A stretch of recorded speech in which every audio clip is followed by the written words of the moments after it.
പശ്ചിമേഷ്യയിൽ യുദ്ധമേഘങ്ങൾ കൂടുതൽ കടുക്കുകയാണ്.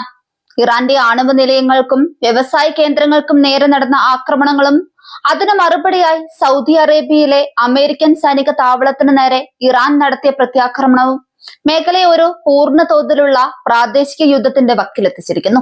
ഇറാന്റെ അഭിമാനമായ ബുഷഹർ ആണവ നിലയത്തിന് നേരെ നടന്ന ആക്രമണമാണ് നിലവിലെ പ്രകോപനത്തിന്റെ പ്രധാന കാരണം. 2026 മാർച്ച് 27 നടന്ന ഈ ആക്രമണം ബുഷഹറിലെ റിയാക്ടറിന് കാര്യമായ കേടുപാടുകൾ വരുത്തിയിട്ടില്ലെന്ന് UN ആണവ ഏജൻസിയായ IAEA സ്ഥിരീകരിച്ചിട്ടുണ്ടെങ്കിലും ഇറാന്റെ സുപ്രധാന കേന്ദ്രങ്ങൾ ഇനി സുരക്ഷിതമല്ലെന്ന സന്ദേശമാണ് ഇത് നൽകുന്നത്. ബുഷഹറിന് പുറമെ അരാക്കിലെ ഹെവി വാട്ടർ പ്ലാന്റ്, യസ്തിലെ യുറേനിയം പ്രോസസിംഗ് പ്ലാന്റ് എന്നിവയും ആക്രമിക്കപ്പെട്ടു. തങ്ങളുടെ ആണവ വ്യവസായ കേന്ദ്രങ്ങൾക്ക് നേരെ നടന്ന ആക്രമണത്തിന് കടുത്ത പ്രതികാരം ചെയ്യുമെന്ന് ഇറാൻ പ്രഖ്യാപിച്ചു കഴിഞ്ഞു. അന്താരാഷ്ട്ര നിയമങ്ങളുടെ ലംഘനമാണ് ഇതെന്നാണ് ഇറാന്റെ വാദം. ഇറാന്റെ തിരിച്ചടി ഉടൻ തന്നെ ഉണ്ടാകുകയും അത് സൗദി അറേബ്യയിലെ പ്രിൻസ് സുൽത്താൻ എയർബേസിനെ ലക്ഷ്യം വെച്ചുള്ളതാകുകയും ചെയ്തു. ഇറാന്റെ മിസൈൽ ഡ്രോൺ ആക്രമണത്തിൽ ചുരുങ്ങിയത് 10 മുതൽ 12 വരെ അമേരിക്കൻ സൈനികർക്ക് പരിക്കേറ്റതായാണ് റിപ്പോർട്ടുകൾ. ഇതിൽ 2 പേരുടെ നില അതീവ ഗുരുതരമാണ്. അമേരിക്കയുടെ ഇന്ധനം നിറയ്ക്കുന്ന 2 വിമാനങ്ങൾക്കും ആക്രമണത്തിൽ കേടുപാടുകൾ പറ്റിയിട്ടുണ്ട്.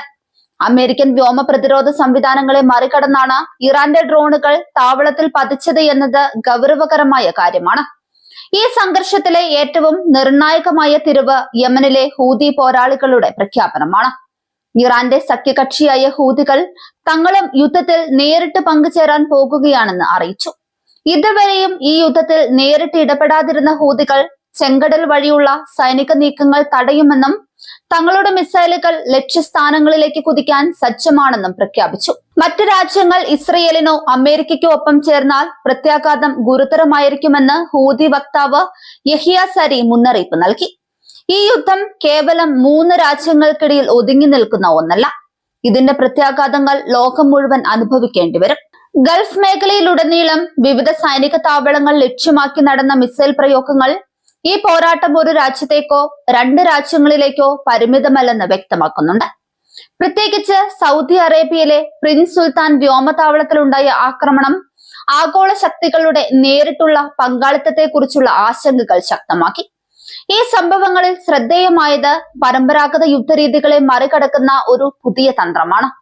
ഡ്രോണുകളും കൃത്യമായ മിസൈൽ സംവിധാനങ്ങളും ഉപയോഗിച്ച് ദൂരം കൂടിയ ലക്ഷ്യങ്ങൾ ആക്രമിക്കുന്ന രീതിയാണ് കൂടുതൽ പ്രാധാന്യമാർജിക്കുന്നത്. ഇത് യുദ്ധഭൂമിയെ അതിരുകൾക്കപ്പുറത്തേക്ക് നീട്ടുകയും സുരക്ഷയുടെ പരമ്പരാഗത ധാരണകളെ ചോദ്യം ചെയ്യുകയും ചെയ്യുന്നു. ഇതിനിടെ യമനിൽ നിന്നുള്ള പുതിയ മിസൈൽ പ്രയോഗങ്ങൾ സംഘർഷത്തിന്റെ ഭൂപ്രദേശം കൂടുതൽ വ്യാപിച്ചതിന്റെ സൂചനയാണ്. ഇതുവരെ നേരിട്ട് ഇടപെടാതിരുന്ന ചില ശക്തികൾ പോലും ഇപ്പോൾ സജീവമാകുന്നുണ്ടെന്നത് ഭാവിയിലെ അനിശ്ചിതത്വം വർദ്ധിപ്പിക്കുന്നു. ലെബനൻ അതിർത്തിയിലുണ്ടായ സംഭവങ്ങളും ഹിസ്ബുള്ളിയുടെ സാന്നിധ്യവും ഈ സംഘർഷം പല തട്ടുകളിലായി നടക്കുന്നതാണെന്ന് കാണിക്കുന്നു. ഒരു രാജ്യത്തിന്റെയോ സൈന്യത്തിന്റെയോ മാത്രം യുദ്ധമല്ല ഇത്. വിവിധ കൂട്ടുകെട്ടുകളും സഖ്യങ്ങളും ചേർന്നുള്ള ഒരു സങ്കീർണ ശക്തി പ്രകടനമാണ്. മറ്റൊരു വശത്ത് സാധാരണ ജനങ്ങളുടെ ജീവിതമാണ് ഏറ്റവും കൂടുതൽ ബാധിക്കപ്പെടുന്നത്. വെസ്റ്റ് ബാങ്ക്, ഗാസ, ടെല്ലവീവ് എവിടെയായാലും സൈറണുകൾ, സ്ഫോടനങ്ങൾ, ഭയം ഇവയാണ് ദൈനംദിന യാഥാർത്ഥ്യം. ഒരു യുവാവിന്റെ സംസ്കാര ചടങ്ങിൽ പോലും ആയുധങ്ങളുമായി പങ്കെടുക്കുന്ന ജനങ്ങൾ. ഈ സംഘർഷത്തിന്റെ മാനസിക പ്രത്യാഘാതങ്ങൾ ഇത് വ്യക്തമാക്കുന്നുണ്ട്. ആണവ കേന്ദ്രങ്ങൾക്കും വ്യാവസായിക സ്ഥാപനങ്ങൾക്കും നേരെയുള്ള ആക്രമണങ്ങൾ പുതിയ ആശങ്കകൾ ഉയർത്തുന്നു. പരിസ്ഥിതിയിലും ആരോഗ്യത്തിലും ദീർഘകാല പ്രത്യാഘാതങ്ങൾ ഉണ്ടാകുമോ എന്നതാണ് പ്രധാന ചോദ്യം. അന്താരാഷ്ട്ര ഏജൻസികൾ ഇതിനെക്കുറിച്ച് നിരീക്ഷണം ശക്തമാക്കിയിട്ടുണ്ട്.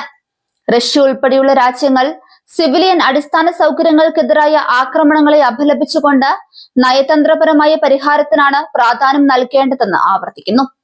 എന്നാൽ യഥാർത്ഥത്തിൽ ഈ ആവശ്യങ്ങൾ എത്രത്തോളം പ്രാവർത്തികമാകുമെന്ന് വ്യക്തമല്ല. അതേസമയം തുർക്കി പോലുള്ള രാജ്യങ്ങൾ നയതന്ത്ര ഇടപെടലുകൾ തുടരുകയാണ്. വിവിധ രാജ്യങ്ങളുമായി നടക്കുന്ന ചർച്ചകൾ സംഘർഷം നിയന്ത്രണ വിധേയമാക്കാനുള്ള ശ്രമങ്ങളാണെങ്കിലും ഭൂമിയിലെ സംഭവ വികാസങ്ങൾ അതിന് വിരുദ്ധമായ ദിശയിലേക്കാണ് നീങ്ങുന്നത്. നിലവിൽ ഇറാന്റെ മിസൈൽ ആക്രമണങ്ങളിൽ നിന്ന് രക്ഷപ്പെടാൻ പ്രതിരോധമില്ലാത്ത അവസ്ഥയിലാണുള്ളത്. ഇതൊരു വല്ലാത്ത അവസ്ഥ തന്നെയാണ്.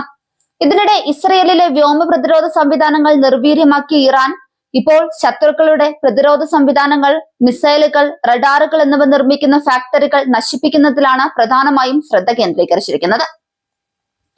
വ്യോമ പ്രതിരോധ സംവിധാനങ്ങൾ തകർന്നതോടെ കൂട്ടത്തോടെയാണ് ഇറാന്റെ മിസൈലുകൾ ഇപ്പോൾ ഇസ്രയേലിലും അമേരിക്കൻ താവളങ്ങളിലും വീണുകൊണ്ടിരിക്കുന്നത്.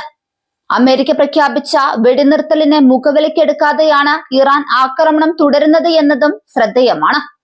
സമാധാന ചർച്ച നടക്കുമ്പോൾ തന്നെ ഇറാൻ പരമോന്നത നേതാവിനെ വധിച്ചതാണ് ഇറാന് അമേരിക്കയിലുള്ള വിശ്വാസം നഷ്ടപ്പെടാൻ കാരണമായത്.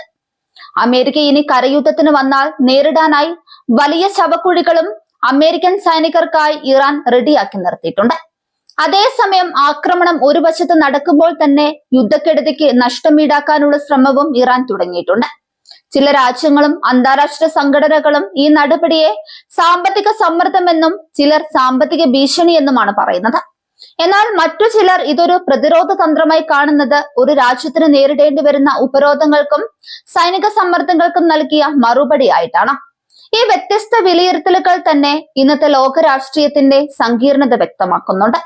പശ്ചിമേഷ്യയിലെ സ്ഥിതിഗതികൾ ഓരോ മണിക്കൂറിലും മാറിക്കൊണ്ടിരിക്കുകയാണ്. നയതന്ത്ര ചർച്ചകളിലൂടെ പരിഹാരം കണ്ടില്ലെങ്കിൽ രണ്ടാം ലോക മഹായുദ്ധത്തിന് ശേഷമുള്ള ഏറ്റവും വലിയ സൈനിക പ്രതിസന്ധിക്കായിരിക്കും ലോകം സാക്ഷ്യം വഹിക്കുക. സമാധാനത്തിനുള്ള ശ്രമങ്ങൾ പരാജയപ്പെട്ടാൽ ഒരു വലിയ പ്രാദേശിക യുദ്ധം ഒഴിവാക്കാനാവില്ല.